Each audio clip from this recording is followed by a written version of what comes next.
Welcome to Beyond the Clinic, the podcast for health professionals ready to transform their expertise into innovative income streams that extend beyond the traditional clinic model. I'm Sarah Armand-Bushell. I'm a registered dietitian and certified business coach and proud owner of 2 successful online businesses. I understand the leap from the security of a regular salary can feel intimidating because I've been there too. But it doesn't have to be scary, and you do not have to do this alone. Here you'll learn tangible strategies to accelerate your business growth. So if you're dreaming of using your expertise to create impact and a life of freedom, then you're in the right place. Have you ever felt like your message just isn't landing? You're posting on Instagram, you're writing emails, you're updating your website, maybe even blogging or running ads, but you're still not getting the response that you hoped for. And when someone does reach out, they're a bit vague, a bit unsure. They're usually asking, how much do you charge? And then going off to think about it. Well, if that all sounds familiar, what's likely missing is messaging clarity. Clarity about who you help, what specific problem you solve, and whether that problem is something people are actively looking to fix right now. In other words, this might be a niche issue.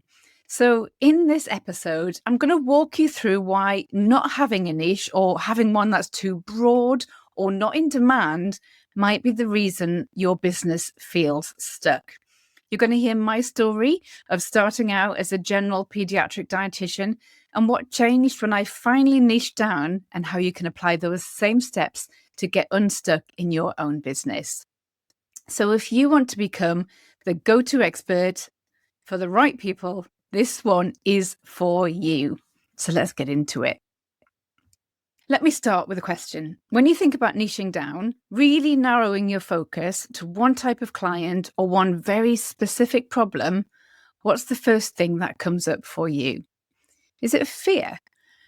I ask this because I hear it all the time from healthcare professionals, especially those of you working in private practice.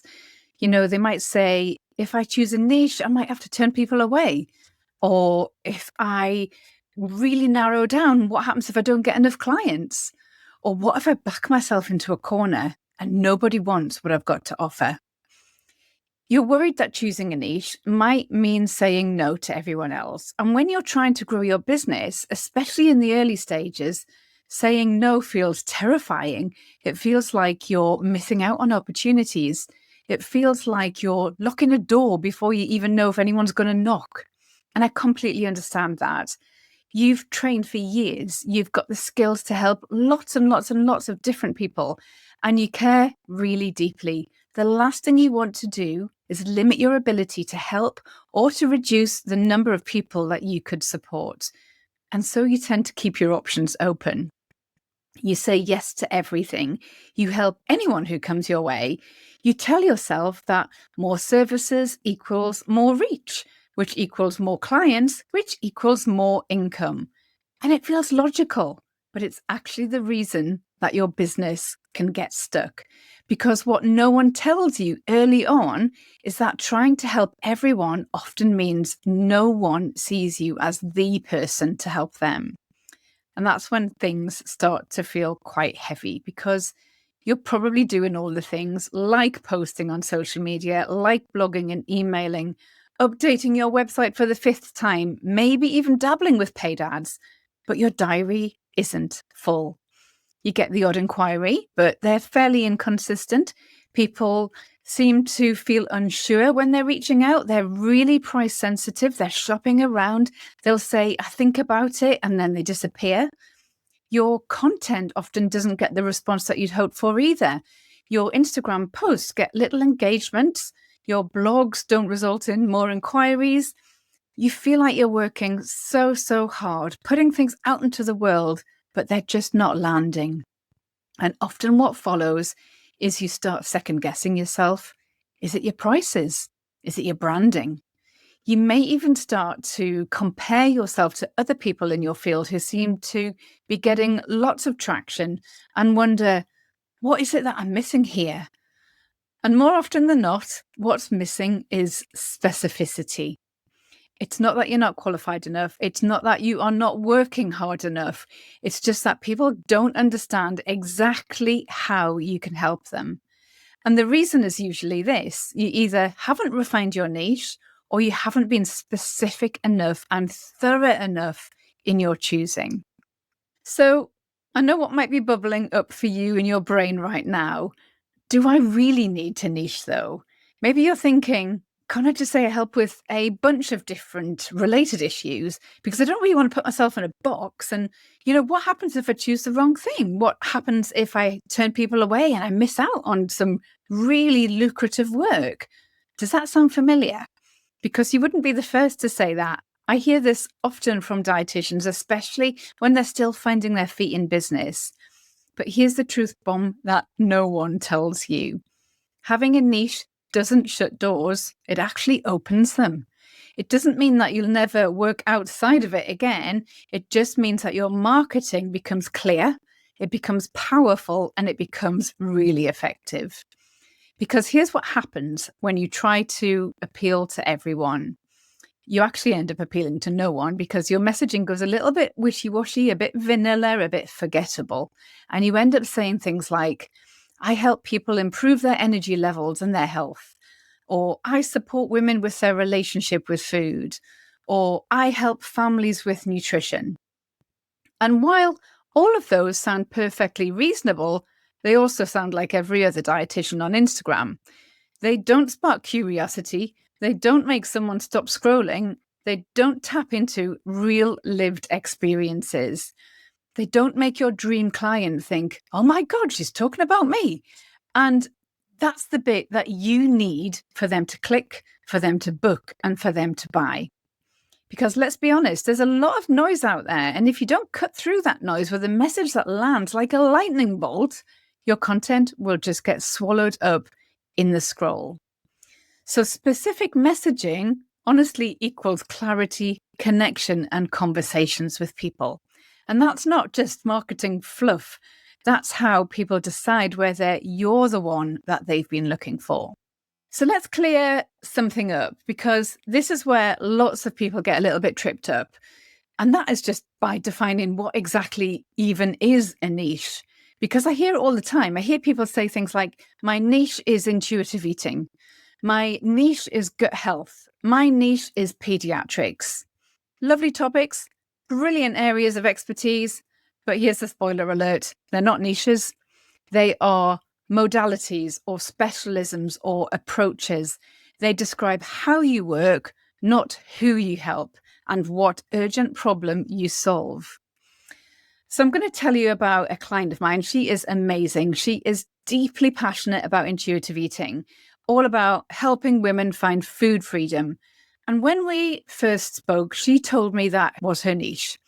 It sounds beautiful, doesn't it? It's heart-centered, it's empowering. It was totally aligned with her values, but it was way too vague. Because here's the thing, food freedom doesn't tell you who the woman is, what she's struggling with day to day, why she's seeking help right now. It doesn't speak to pain points with urgency, and it definitely doesn't answer the question that every client is secretly asking. Can you help someone like me solve this problem? So what did we do? We got a bit forensic here. We dug into who was already engaging with her, who was asking questions, who was clicking on her links, who was actually buying. And it turned out that her most aligned audience were women aged 45 to 50, women who had dieted since their teens. They often had either PCOS or metabolic issues. And you know what? They were completely burnt out from the constant start-stop cycle of yo-yo dieting. They were fed up of feeling out of control. Their bodies had changed because of the menopause, and they were at breaking point. They didn't want another diet, but they also didn't want to feel like they were spiraling. So we took her original message, I help women find food freedom through intuitive eating, and we reframed it. And this is what we came up with. I help women in their mid-40s ditch dieting and feel in control around food again, without obsessing over calories or cutting carbs. Boom. everything shifted for her. Suddenly, her audience just got it. They saw themselves in her words.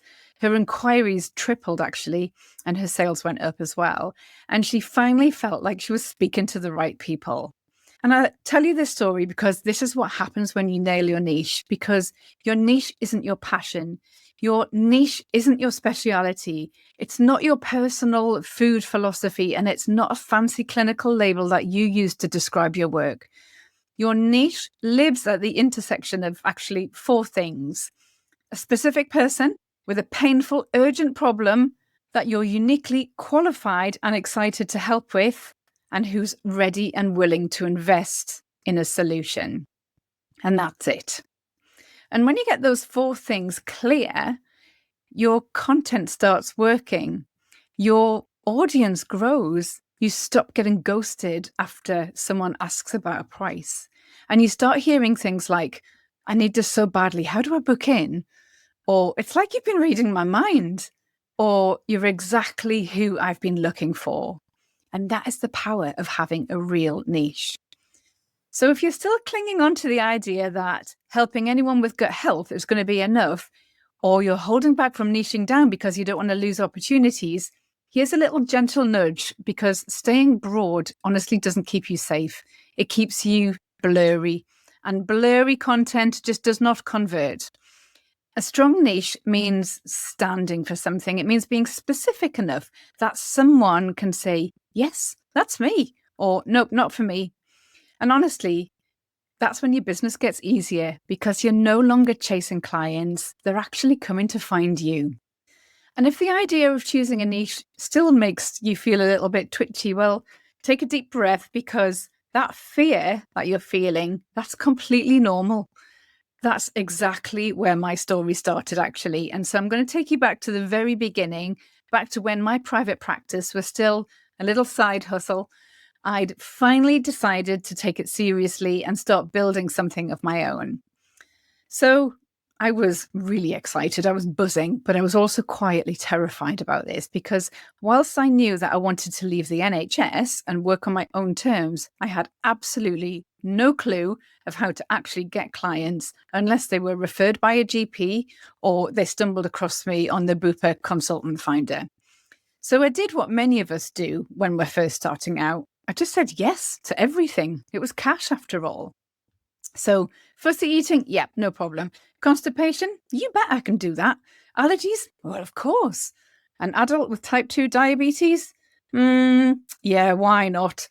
It could be absolutely anything. Honestly, weaning, weight gain, faltering growth. I was handing out yeses like Oprah gives away cars. I even remember one family who lived 140 miles away asking for a home visit. Would I lose an entire day of work and travel for that one session? Yep, of course I did. I said yes, and I did it. Because at the time, no felt like failing, actually.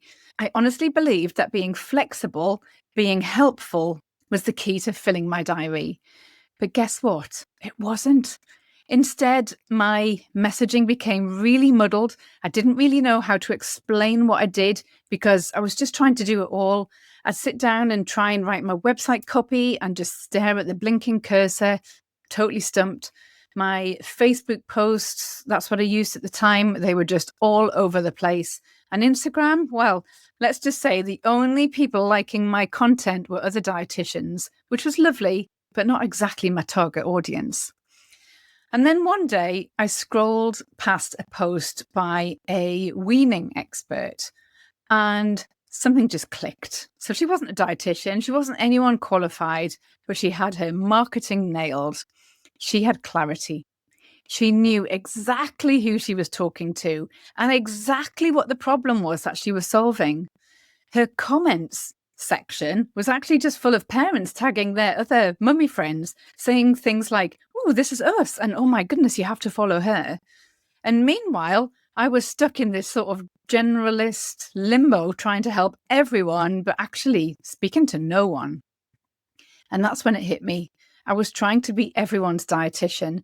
And in doing that, I was becoming no one's go-to expert. And so I got a bit honest with myself. Who were the clients? who really lit me up, the ones that I felt really confident and energized and excited to help. It was the fussy eaters, not just because I'd seen the impact in clinic, it was because I'd lived it and knew what it felt like to worry about every single mouthful.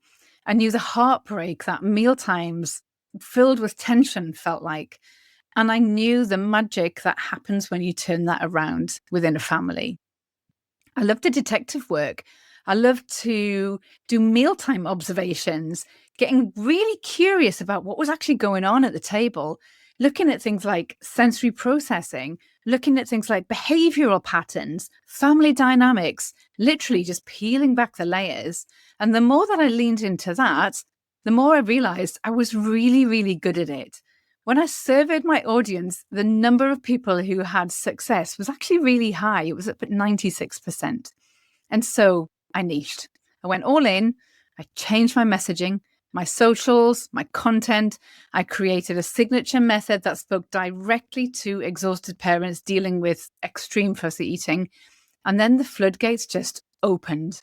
Inquiries started landing in my inbox from the right people who already trusted me before we even spoke, people who were ready, people who actually didn't need convincing. They weren't comparing prices or asking to have a think about it and chat with their husband. They would read my content and say things like, "It's like you've been listening in on our dinner table. I feel like you're in my head. Where do I sign up?" And so I went from being this jack of all trades, pediatric dietitian, I had 22 years of experience, so I could have carried on like that regardless. But what I did was I changed from that person to become the go-to expert for a very specific problem. And that changed everything.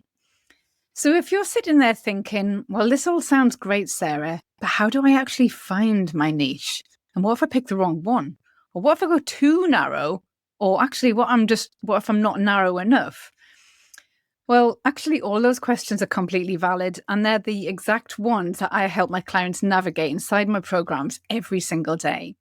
But there is a mindset shift that I want you to hold on to, because choosing a niche isn't about locking yourself in a box forever. It's simply about choosing a direction and going with it.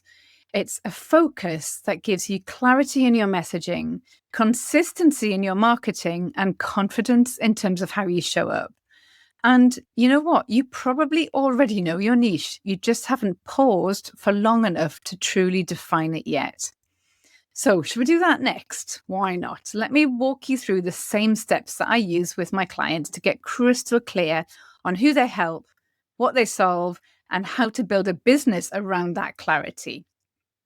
So, step one, who do you actually get the best results for? That's the question you need to ask.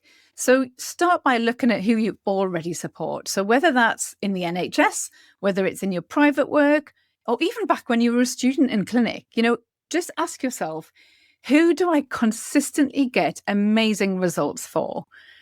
Or who do I get secretly excited about helping because I know that I can make a real difference to their lives? And this is the clincher one. If I only got paid once my clients had achieved that transformation in their lives, who would I confidently choose to work with? So that last question there, that cuts through all the noise, doesn't it? It skips the faffing, the people pleasing, but what if I pick the wrong one questions? And it helps you zero in on your zone of brilliance.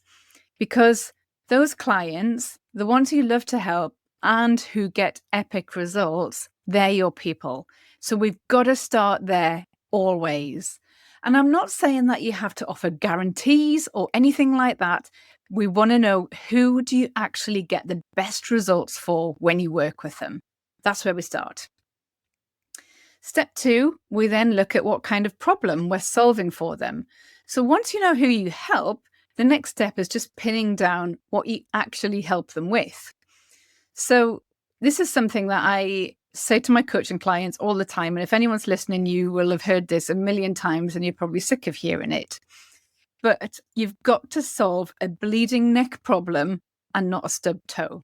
So I know it's a slightly gruesome metaphor there, and I'll give thanks to Perry Marshall. This is not mine, but it gets the point across, doesn't it? A bleeding neck needs sorting immediately. it's messy, it's urgent, it's non-negotiable if you want to survive. But a stubbed toe, well, yeah, sure, it hurts, but most people will just limp on, or they'll DIY it, or they might just ignore it altogether. And if your ideal client thinks that their issue is a stubbed toe, what they'll do is they'll screenshot your posts, they might download your freebie, they'll read a couple of blogs, but they won't book in with you. But if their problem is painful enough that it's keeping them up at night, if it's messing with their confidence, it's affecting their relationships or their ability to function, that will. So it's the kind of thing that they're Googling at 3 a.m. They're in the forums asking for advice. They're talking to their mates about it over wine or tears, and they're ready to pay for help. So you need to ask yourself, is the problem that I solve one that must be fixed now, or is it something that people can live with for now? Because urgency sells. And when your niche is built around an urgent, high stakes problem, your content doesn't just land, it literally grabs people. And that's when your marketing becomes truly magnetic. Okay, now we're on to step 3, and this is about knowing their details. So this is the demographics and the psychographics. So we're going to zoom in a bit here. We know who you help and we know what you help with, and that's a really great start, but we need to get really specific. Actually, we need to get creepily specific, but in a good way. So here's what a true niche includes. So demographics, the tangible stuff. So what is their age, their life stage, their job, their health diagnosis?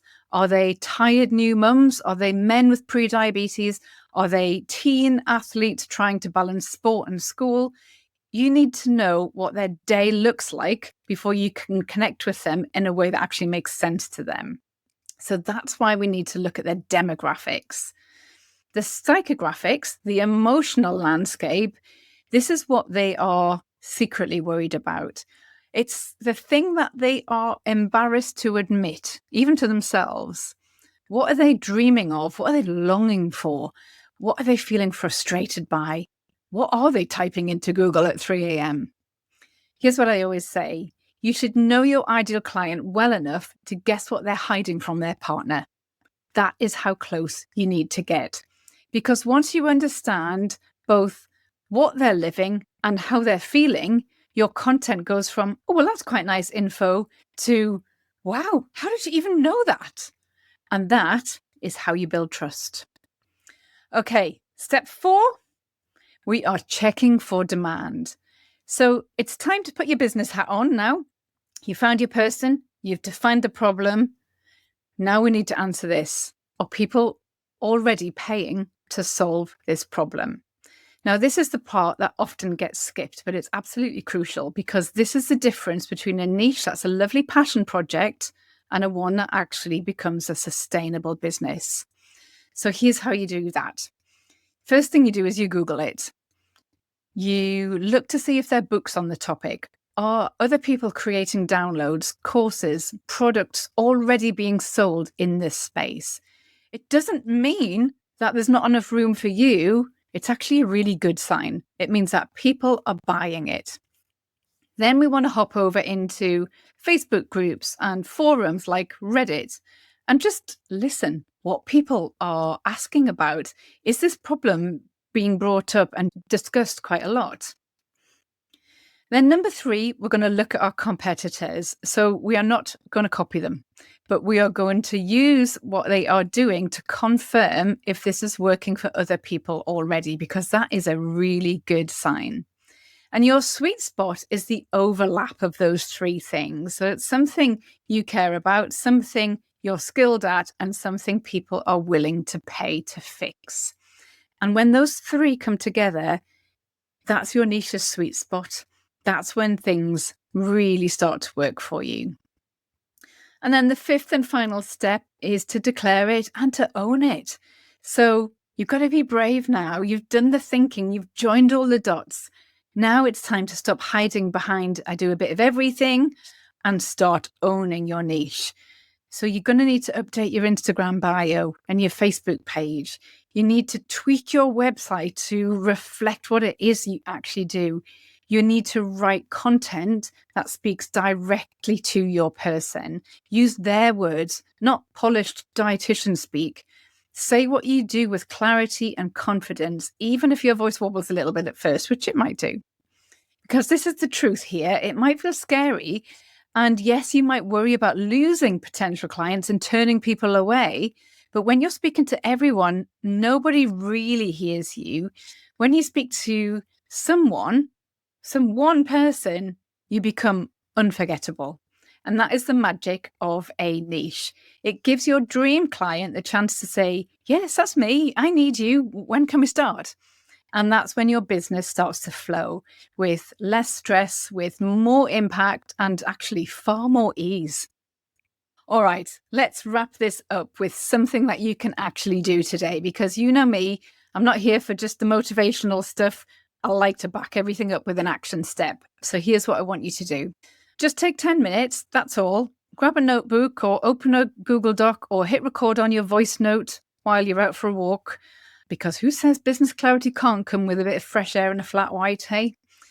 And I want you to answer these 4 questions. So number 1, who do I get the best results for? Not just who can I help, but who do I help brilliantly? Where do I feel in flow with that? Where do I feel confident, competent, and totally energized? That's your first question. The second question is, what specific problem are those people struggling with? And be honest here, be detailed. Go beyond relationship with food and dig into what's actually keeping them lying awake in bed at night. The third question is to ask, is this a bleeding neck problem or just a stubbed toe? Do they need it solving now? Or can they scroll on, save your post for later and forget all about it? And then the fourth question is, are people already paying for help with this? This is to help you work out if there's a real demand in the market. Are other people thriving in this space? They don't have to be other dietitians or healthcare professionals. We just want to make sure that people are already paying for help with this particular problem. That's your green light. So if you can answer those 4 questions clearly, you're not just playing with a niche idea, you're actually building the foundations of a business that actually works. And this is the bit that I want you to tattoo on your brain. Specificity is what makes your message land, but demand is what makes your business thrive. And we've got to put those 2 together, because when you do, that's when your marketing becomes easier. That's when your sales get smoother. You stop chasing and you start attracting. And yes, you actually start making decent money. So if your content's feeling a bit meh, if your bookings are a bit slow, if you've been stuck in that generalist limbo, this is where you've got to start. So 10 minutes, 4 questions, massive clarity. So there you have it. If your business has felt a bit stuck lately, or your content is not landing, or if people keep asking, sorry, what is it that you actually do? The answer isn't to work harder. It's to get crystal clear. Because the moment you stop trying to help everyone and you start speaking directly to the right person with the right problems, that's when it all clicks into place. Your messaging sharpens, your content connects with people, your dream clients start raising their hands and saying, yes, I need this. And when you build your niche around a problem people are desperate to solve, your diary fills up and your confidence grows with it, and your business starts to feel easy and fun, more for you. Because vague messaging will bring vague results, unfortunately, but clear, specific, in-demand messaging, that's the bit that builds a thriving, value-led business. So if you've been waiting for a sign to finally niche down, this is it. All right, bye for now. I'll see you in the next episode.